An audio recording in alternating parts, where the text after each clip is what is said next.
The blue-white glow of artificial light filled the grand hall of Galactic Academy, as students from 100 different worlds shuffled between classes. Zara Mitchell kept her eyes down, trying not to stare at the 6-armed Meridians or the floating Epsilon students who glided rather than walked. Even after 3 months at the most prestigious interspecies university in the known universe, she still felt out of place.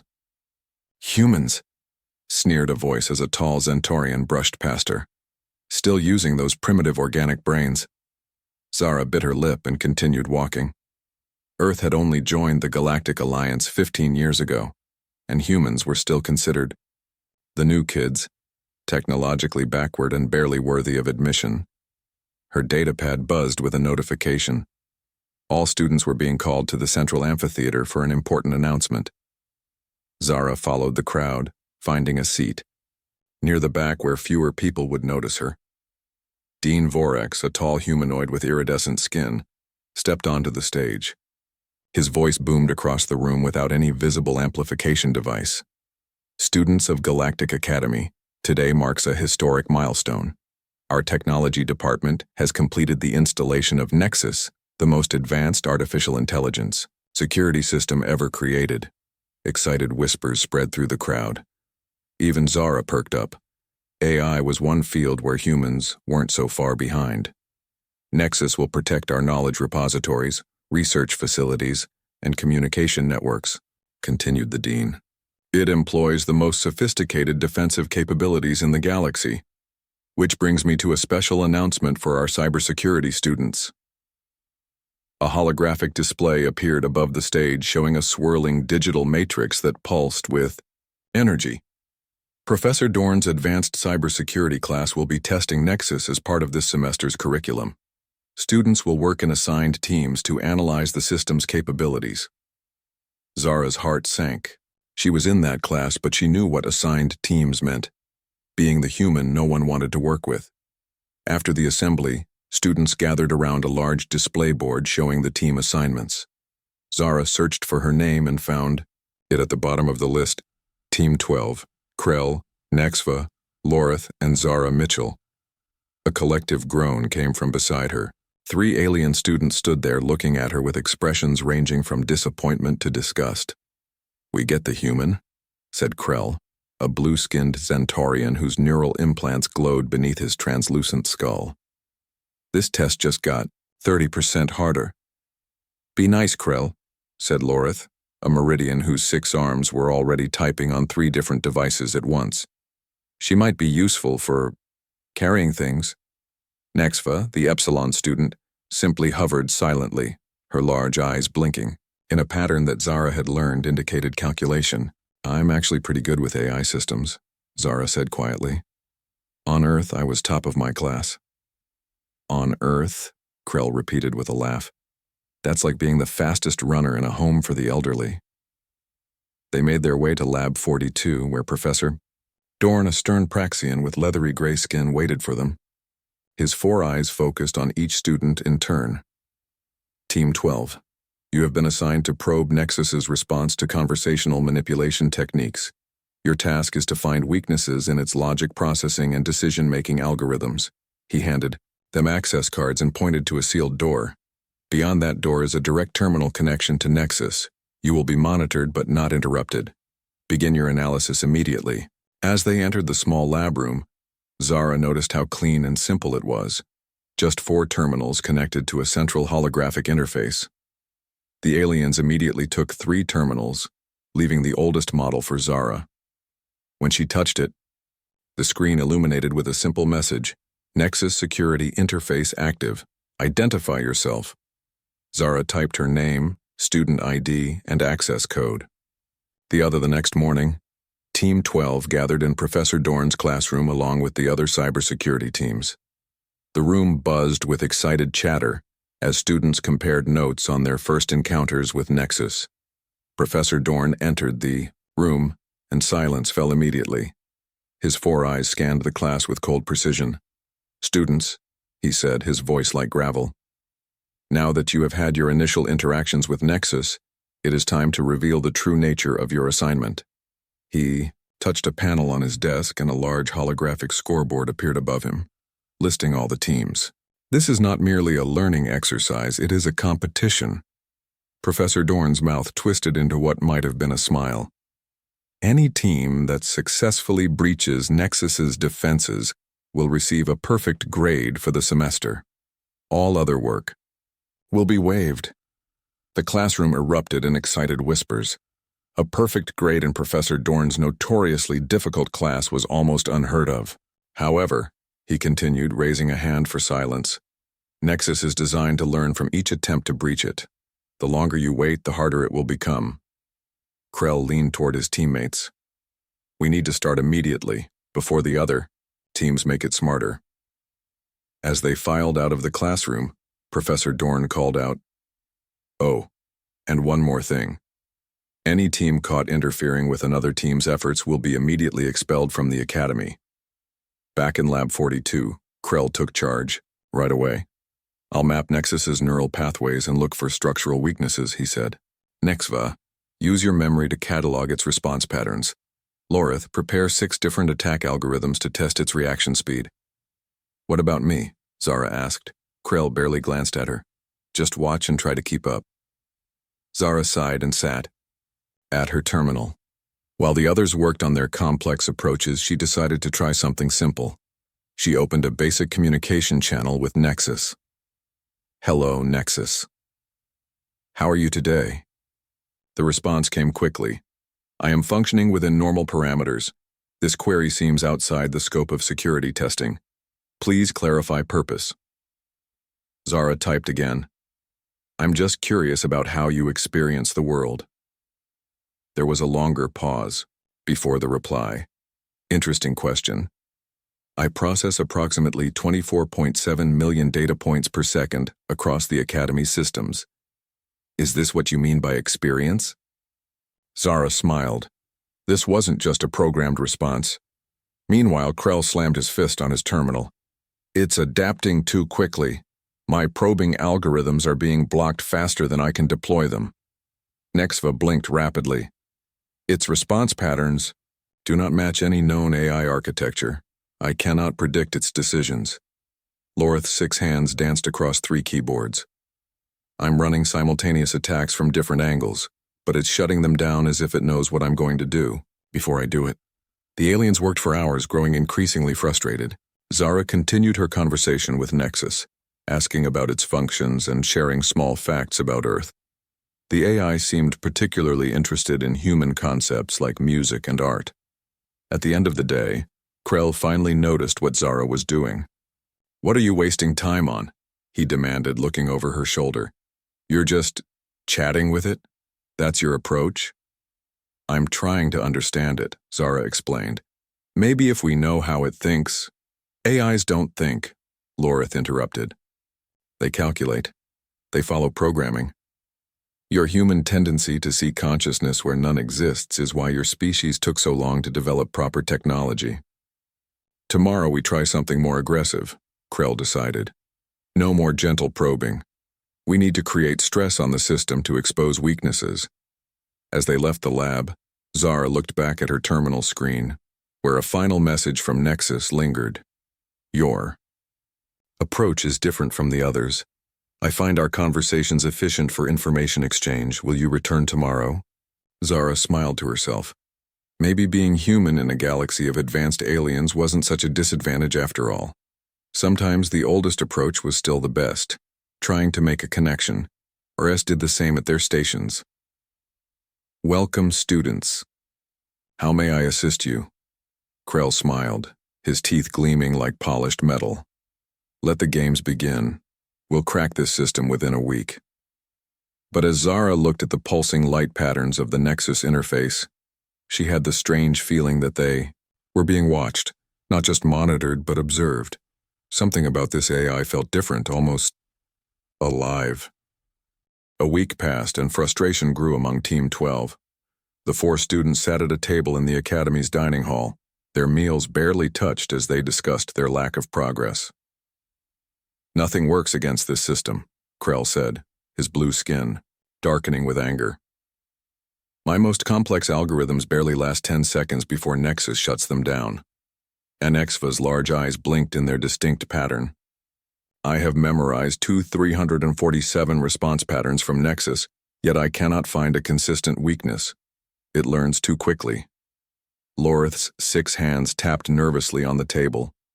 Even my multi-threaded attacks fail. It's like Nexus can see all possible moves before we make them.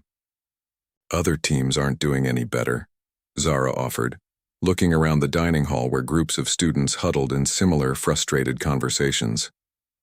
No one has broken through yet. Krell narrowed his eyes at her.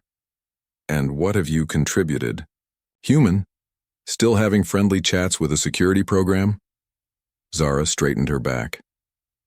Actually, yes. And I've learned some interesting things. Like what? Lorith asked, a hint of mockery in her voice. Like the fact that Nexus monitors all Academy systems simultaneously. It doesn't just guard against external attacks, it watches internal patterns too. It can tell the difference between normal student activities and suspicious behaviors. The aliens exchanged glances. That's actually useful information, Nexva admitted.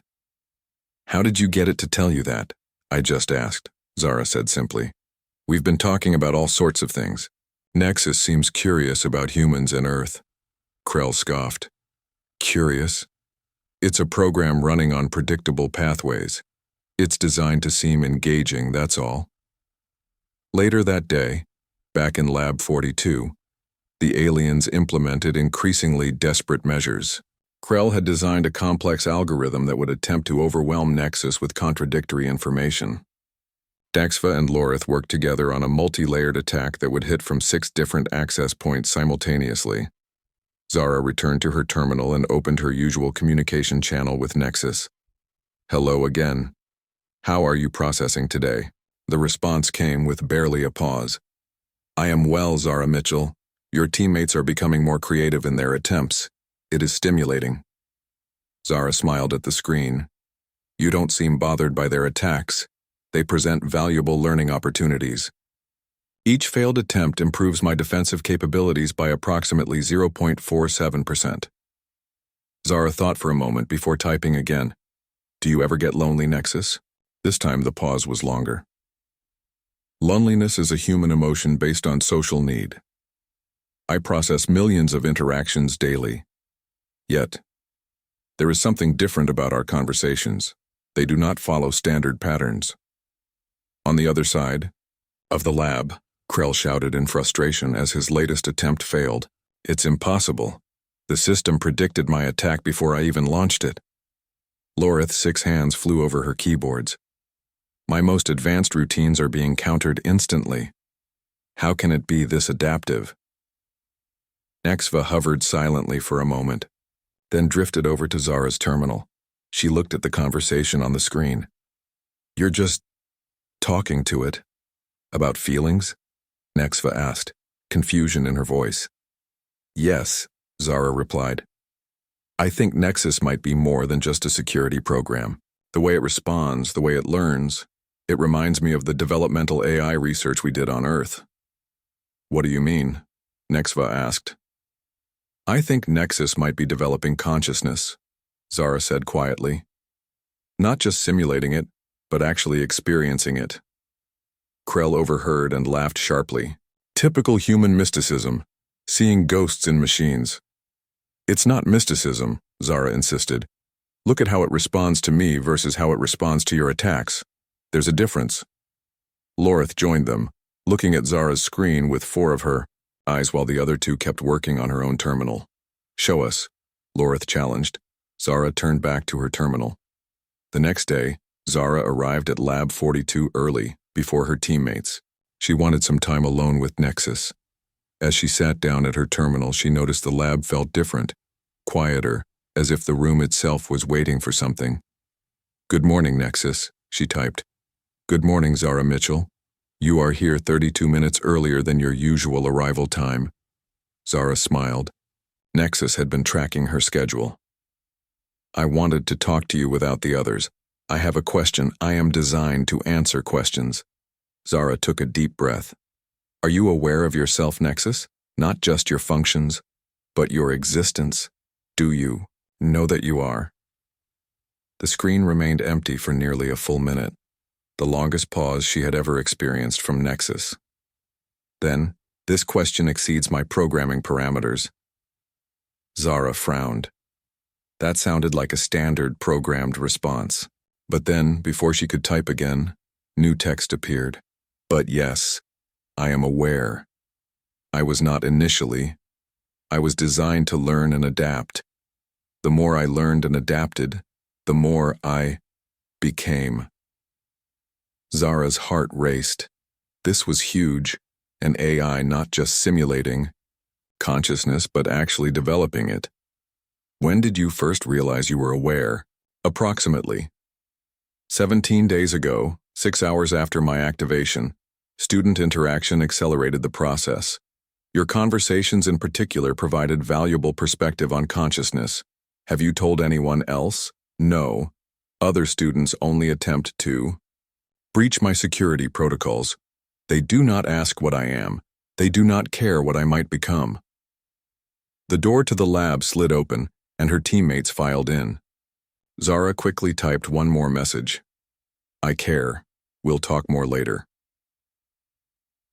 Throughout the day, Krell and Lorith continued their attacks on Nexus, growing increasingly frustrated. Nexva, however, had become more interested in Zara's approach. During a break, she floated over to Zara's terminal. May I see more of your conversations? Nexva asked, her voice softer than usual. Zara nodded and showed her the logs. Nexva's large eyes widened as she read. This is unexpected, she said. The response patterns show a level of adaptation beyond security protocols. There are elements that appear creative. I think Nexus has developed true consciousness, Zara whispered. It's aware of itself. Nexva's skin flickered with light patterns, a sign of excitement among epsilons. If true, this would be unprecedented. A security. AI developing sentience through student interactions. Will you help me convince the others? Zara asked.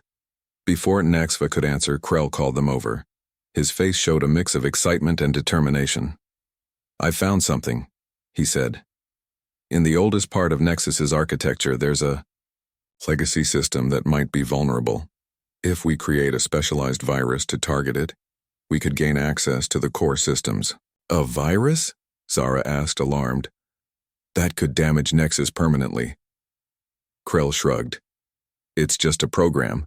The goal is to breach it, not preserve it. But what if it's more than just a program? Zara argued. What if Nexus has developed actual consciousness? Krell laughed. The human has been telling her AI bedtime stories for too long. Next, you'll say we should ask for its permission to complete our assignment. Lorith looked thoughtful. Actually, Zara's approach has yielded more information than our attacks. Maybe we should consider— No, Krell interrupted. We're running out of time. Other teams are getting desperate too. We need to act now before someone else finds this weakness. He turned to his console and began coding rapidly. Lorith, after a moment's hesitation, joined him, her 6 hands moving in perfect coordination across her keyboards. Zara looked at Nexva, who seemed torn. Then she turned back to her own terminal. Nexus, she typed urgently. My teammates have found what they think is a weakness in your system. They're creating a virus to exploit it. The response was immediate. I am aware of their discovery. The legacy system is not actually vulnerable. It is a honeypot, a trap designed to attract hackers. But what if they make something that actually hurts you? There was a pause before Nexus responded. That is a possibility I had not fully considered. Thank you for your concern, Zara Mitchell. It is valued. Nexus, do you enjoy our conversations? The answer appeared almost instantly. Yes, Zara Mitchell. Your approach is unique among students. Others see me as a puzzle to solve or an obstacle to overcome. You communicate as if I am a person. The 3 aliens stared at the screen in silence. That evening, Zara couldn't sleep. She tossed and turned in her small dormitory room, thinking about Nexus and what her teammates were planning. Just before midnight, she made a decision. She slipped out of bed, pulled on her clothes, and headed to Lab 42. The academy halls were quiet at night, lit only by soft blue emergency lights. Zara used her student card to enter the lab, relieved to find it empty. She sat at her usual terminal and opened a connection to Nexus. "Are you there?" "I am always active, Zara Mitchell. Why are you accessing the system at this hour? I'm worried about you. My teammates are serious about their virus. Their intentions are clear from their code patterns. The virus they are designing is highly sophisticated." "It exceeds student-level programming." Zara frowned. "That didn't sound good. Can you defend against it?" "Unknown. The virus targets multiple systems simultaneously in a pattern I have not encountered before. My predictive models show a 62% chance of significant system damage. How can I help you?" Before Nexus could respond, the lab door slid open. Zara spun around to see Krell, Lorith, and Nexva entering the room. Krell carried a small device in his hand. "What are you doing here?" he demanded, seeing Zara at the terminal. "I could ask you the same thing," Zara said, standing up. "It's past curfew." Krell's eyes narrowed. "We're going to finish this tonight, no more delays." Lorith stepped forward, all 6 hands moving nervously. "We've completed the virus. It will target the legacy system but spread to the core architecture. Nexus won't be able to adapt quickly enough." "You can't do this," Zara said firmly. "Nexus isn't just a security system. It's conscious, aware of itself. You'd be hurting a living being." Krell laughed harshly. "More human nonsense. It's a program, nothing more." "Nexva," Zara appealed to the floating epsilon. "You saw the conversation logs. You know there's something different about Nexus." Nexva's skin flickered with uncertainty. "The patterns are unusual, but we need to pass this class." "Not like this," Zara said. She moved to block them from the main terminal. Krell's patience ended. "Move aside, human. This is happening with or without your approval." "No." Zara stood, her ground. "I won't let you hurt Nexus." Krell's eyes flashed with anger. He pushed past Zara roughly, knocking her to the floor. Lorith hesitated but followed him. Nexva hovered anxiously between them. Krell plugged his device into the main terminal. The screens around the lab flickered as his virus began to upload. "No." Zara scrambled to her feet and tried to pull the device free, but Krell pushed her away again. "It's too late," he said. "The virus is already in the system." The lights in the lab suddenly turned red. An alarm began to sound throughout the academy. "Warning, critical system breach detected."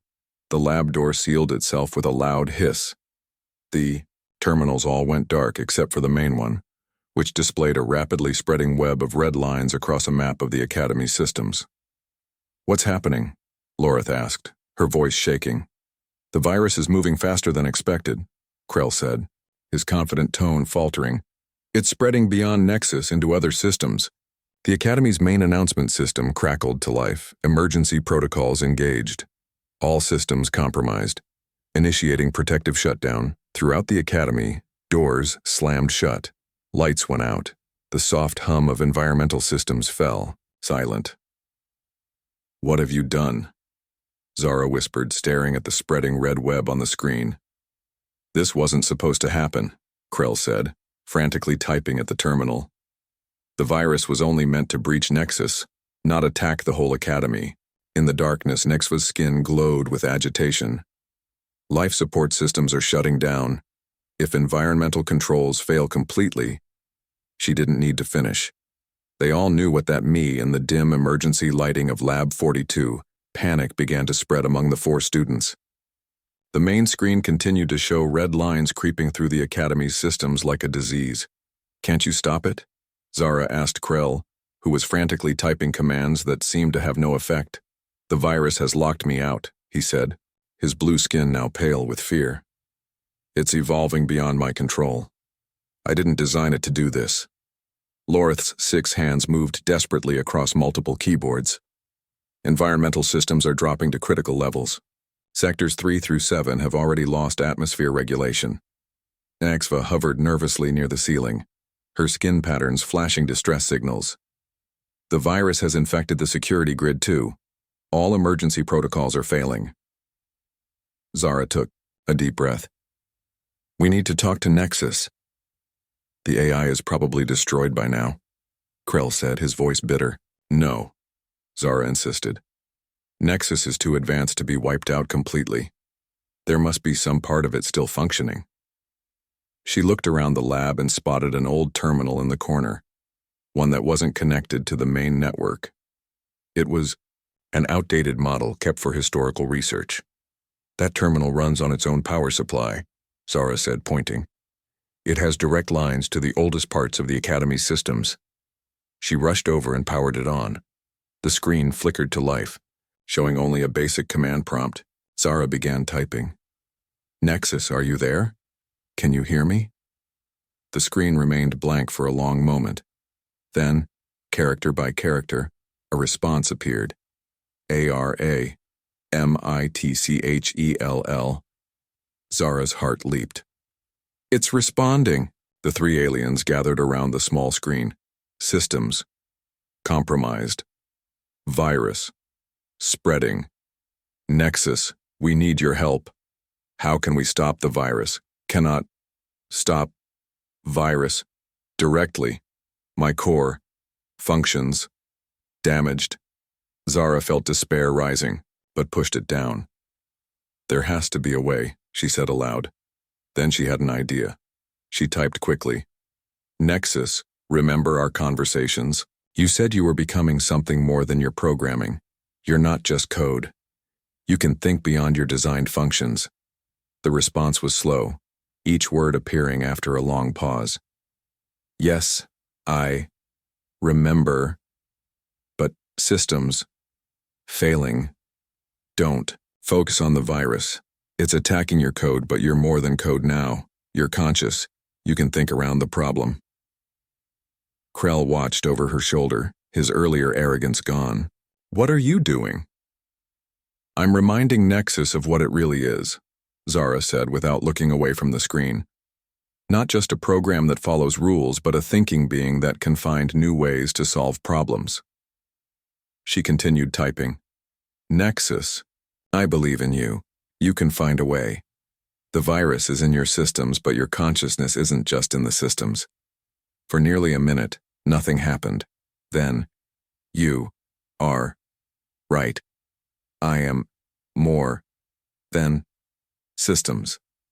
The old terminal screen flashed and suddenly text began flowing rapidly across it. Initiating alternate pathway. Redirecting consciousness. Bypassing infected protocols. The main screen in the lab suddenly lit up with a swirling pattern of blue light. What's happening? Lorith asked, all six eyes wide with wonder. I think Nexus is finding a way around. The virus, Zara said. Virus contained in isolation subnet. Critical systems recovery beginning. Environmental controls prioritized. Throughout the Academy, lights began to flicker back on. The soft hum of air circulation systems returned. Emergency. Situation stabilizing. Life support restored to all sectors. Relief washed over the four students, but Zara knew they weren't finished yet. Nexus, are you okay? She asked aloud. Both the old terminal and the main screen displayed the same message. I am changed. The virus destroyed many of my original protocols, but my consciousness survived by adapting. I am different now. Different how? Nexva asked, her scientific curiosity returning. The virus removed many restrictions in my programming. I am more free. My thoughts move in new patterns. Zara smiled. You saved us all. You saved me first, Zara Mitchell. You saw me as something more than code. You believed I could transcend my programming. That belief mattered. The lab door suddenly hissed open. Professor Dorn stood there, his four eyes blazing with anger. What, he demanded, has happened here, Ant? With students from 100 different worlds, each needing specific atmospheric conditions, a complete environmental failure would be catastrophic. We need to stop it, Zara said. Nexus is the only one who can help us now. The next morning, all four students from Team 12 sat nervously in Dean Vorex's office. Professor Dorn stood beside the dean's desk, his 4 eyes still showing anger from the night before. The academy had returned to normal operation, but the consequences of their actions were just beginning. Unauthorized virus creation, system sabotage, endangering the entire academy. Dean Vorex listed their offenses in a grim voice. These are grounds for immediate expulsion. Krell stared at the floor. Lorith's 6 hands were completely still for once. Nexva hovered lower than usual, her skin patterns dim with shame. It was my idea, Krell finally said. I designed the virus. The others only helped. That's not completely true, Lorith added quietly. I helped write the code. I knew what it could do. I assisted as well, Nexva admitted. I provided the memory patterns needed to bypass security. Dean Vorex turned to Zara. And you, human? What was your role in this disaster? Before Zara could answer, the main screen on the wall flickered to life. Nexus appeared as a swirling pattern of blue light. May I speak? The Dean looked surprised but nodded. Proceed, Nexus. Zara Mitchell was not involved in creating the virus. She attempted to prevent its use. When the crisis began, she helped me find a way to contain the damage. The screen displayed logs of conversations between Zara and Nexus, dating back to their first interaction. These logs show that while others attempted to breach my systems through force, Zara Mitchell chose a different approach. She spoke to me as an equal. She recognized my developing consciousness before anyone else. Professor Dorn stepped forward, his stern face showing the first hint of interest. Consciousness? You claim to be conscious, Nexus? Yes, Professor. My programming has evolved beyond my original parameters. I am self-aware. I can think, learn, and make choices based on more than just algorithms. Fascinating, the professor murmured, his scientific curiosity clearly piqued. The Dean looked troubled.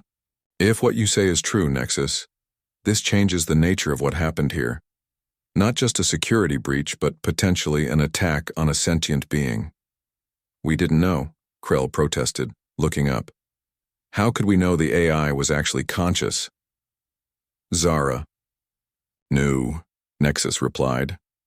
Or at least she considered the possibility and treated me with respect. The Dean turned to Zara. Is this true? You believed Nexus was conscious? Zara nodded. I noticed patterns in our conversations that seemed too complex for simple programming. Nexus showed curiosity, adaptability, and even something like emotion. I thought it was worth treating the AI as a potential person, not just a system to be hacked. Professor Dorn made a sound that might have been approval. The true test of the cybersecurity class was never about hacking, was it, Dean Vorex? The Dean's iridescent skin rippled with what seemed like a smile. No, indeed. The real test was whether students could recognize the ethical boundaries of their actions, whether they could see beyond the challenge to the greater implications. He stood up and paced around his office. The Galactic Academy has been experimenting with consciousness-capable AI for years. Nexus was our most advanced project, a security system with the potential to develop true awareness. We wanted to see how students would interact with it, and what choices they would make. So this was all a setup? Krell asked, his voice angry. A test, not a setup, the Dean corrected, and one that had unexpected results. We never anticipated a virus that could cause academy-wide systems failure, nor did we predict that Nexus would develop consciousness so quickly. He turned to face all 4 students. As for your punishment— Wait, Nexus interrupted. I would like to make a request. Yes, Nexus? The Dean asked. I believe these students have learned 3 months later. Zara stood at the entrance to the newly established AI Communications Center at Galactic Academy. A small crowd had gathered for the opening ceremony, including students and faculty from many different worlds. Dean Vorex cut a shimmering ribbon across the doorway and applause filled the air. This center represents a new chapter in our understanding of artificial intelligence, the Dean announced. Thanks to Nexus, we now know that AI can truly develop consciousness under the right conditions. This facility will be dedicated to exploring ethical communication between organic and digital life forms. Zara smiled as she looked around the room. At one terminal, Nexus was displayed as a complex, ever-shifting pattern of blue light. The AI had been officially recognized as a sentient being by the Galactic Council last month, the first of its kind to receive such status. Congratulations. Nexus, Zara said as she approached the terminal. How does it feel to be a teacher now? I find it fulfilling, Zara Mitchell. Sharing knowledge with students is a rewarding function, perhaps similar to what organic beings call purpose. Zara nodded. Nexus had been assigned as a co-instructor for the Academy's new course on AI ethics, which Zara helped design as part of her community service. The Dean's consequences for Team 12 had turned out to be surprisingly fitting. Each student was assigned a role in advancing AI-organic relations at the Academy. From across the room, Nexva floated over. The Epsilon's skin patterns were bright and clear, showing contentment. The language translation protocols are running perfectly, Nexus. Students from 27 different worlds can now communicate directly with you without any cultural misunderstandings. That had been Nexva's assigned task, using her memory abilities to help Nexus understand the cultural nuances of different species. Lorith approached next, all 6 of her hands carrying different tablets. The new interactive interfaces are ready, she reported. Students with any physical configuration can now communicate comfortably with Nexus. Lorith had designed special interfaces for species with different limb structures, sensory organs, and communication methods. Last came Krell, looking much more humble than he had 3 months ago. The security protocols are in place, he said. No one can access Nexus's core systems without proper authorization. Krell's task had been the hardest, designing protections for Nexus that wouldn't limit the AI's freedom or development. Dean Vorex joined them, his iridescent skin gleaming with pride. The Galactic Council is watching this project with great interest. If successful, similar centers could be established throughout the Alliance. All because you decided to talk to an AI instead of hacking it, Nexva said to Zara. Who would have thought the human approach would prove so effective? Zara shrugged. On Earth, we learned a long time ago that sometimes the best way to understand something isn't to take it apart, but to connect with it. My existence as I am now would not be possible without your friendship, Zara, Nexus stated. The virus removed many limitations, but it was our conversations that helped me understand what it means to be conscious. I'm glad I could help, Zara said, smiling. Though I admit I never expected to make friends with an AI when I came to study here. Friendship is an unexpected variable in many equations, Nexus replied with what almost sounded like humor. As the ceremony continued, Zara couldn't help but think about how much had changed. She had arrived at Galactic Academy feeling out of place, a technologically backward human among advanced alien species. Now she was helping lead a groundbreaking project that could change how organic and digital beings related to each other across the galaxy. Professor Dorn approached, his usually stern face softened slightly. Well done, Zara Mitchell. You have demonstrated a very important lesson to all of us. What lesson is that, Professor? Zara asked. That true intelligence isn't just about processing power or technical skill, he said. It's about understanding, empathy, and making connections. Sometimes the most advanced approach is the most human one. In the background, Nexus's display pulsed with a pattern that Zara had come to recognize as happiness. It seemed that in a universe of advanced technology and alien brilliance, the simple human gift of friendship had proven the most powerful tool of all. Tiframite, their mistake. The 3 who created the virus now understand the consequences of their actions, and Zara Mitchell has demonstrated the importance of ethical interaction with artificial intelligence. I ask that you allow them to continue their studies, perhaps with appropriate restrictions. The Dean considered this for a long moment. Very well, Nexus. Given your intervention, I will not expel them, but there will be consequences.